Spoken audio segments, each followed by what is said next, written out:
This is Lewis Hart for Boxing Social in association with Empire Fight Store and William Hill. Delighted to be joined with Tunde Ajayi. The shadow boxing is out.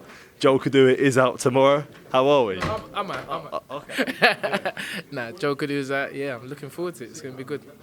Another sort of 4-0 now, fourth pro fight for Joel now.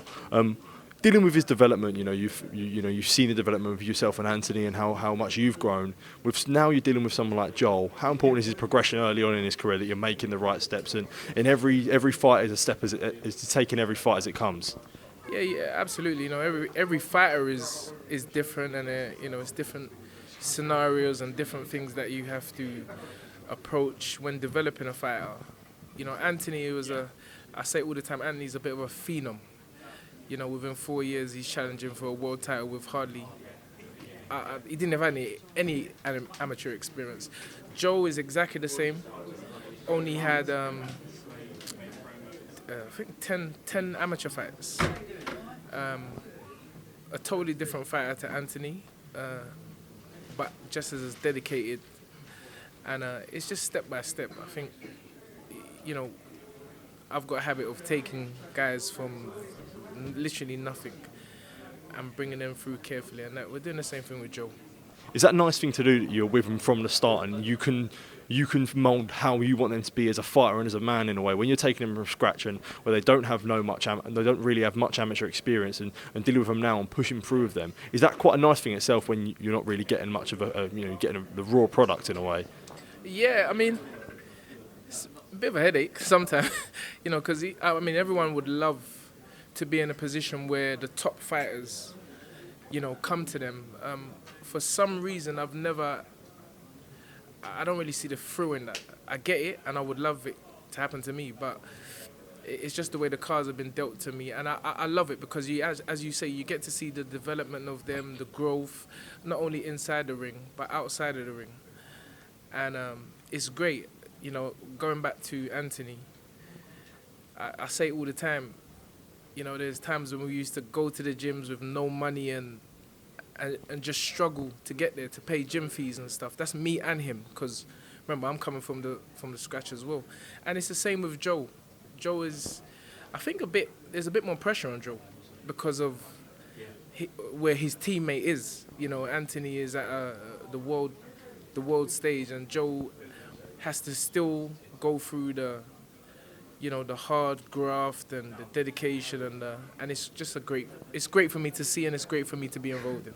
And especially with someone like Anthony, it's easier to use Anthony as an example because he's on the world level now. Where you said you took it from scratch, that feels better because you've been there with the start in a way. Same with Joel. If Joel gets to or when he might get to a certain level, you'd be like, I know that I've put in the work and I know that he's earned this, and this is us together. It's not anyone else's work. Yeah, definitely. Well, the credit always must go to the fighter because he's the one that ultimately puts himself in the firing line.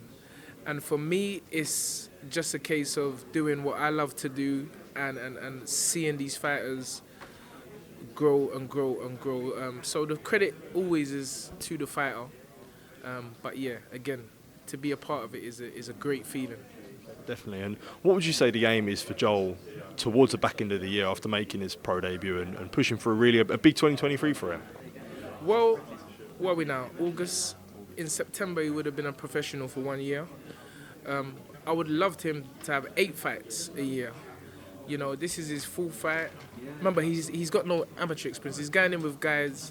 I mean, even his opponent tomorrow fought Josh Franklin, I think, in his 7th fight.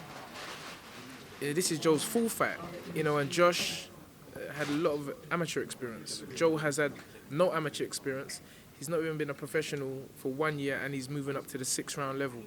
So it shows the kind of hope I've got in him and the belief I've got in him. And so if we can get maybe 2 or 3 more before the end of the year, I'll be over the moon with that. Absolutely. Well, we'll get on to your man Anthony that we've been talking about. Back out September 23rd, Ricky Summers. This is the rebuild now. It's the rebuild season for Anthony Yarde. So how big is this fight for him to get back off? And a tough opponent against Ricky Summers, he's never been stopped before. Yeah, that's what I'm saying. It's a rebuild, but it's certainly not someone that you can overlook, because as I say, he lost in a split decision to Dan Azeez, the current British Commonwealth and European champion. Not Commonwealth, but European and British champion. Is he the Commonwealth as well? Yeah. He's a Commonwealth. Actually, he's the British and Commonwealth. He's not the European anymore. Okay. He dropped the belt. Okay, he dropped it. Yeah, that's correct. But Dan's solid, and that was a split decision. He also lost against Frank Borgoloni. As you said, never been stopped. I don't even believe he's been dropped. So we all know what Anthony brings. One, but two, we're three, four. certainly not taking it lightly.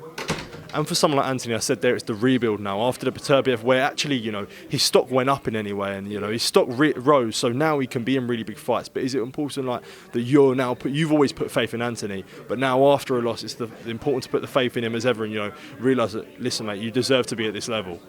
Oh yeah, Andy's world class. Andy was world class within the first 4 years of becoming a professional. That's why he fought after only 4 years for a world title.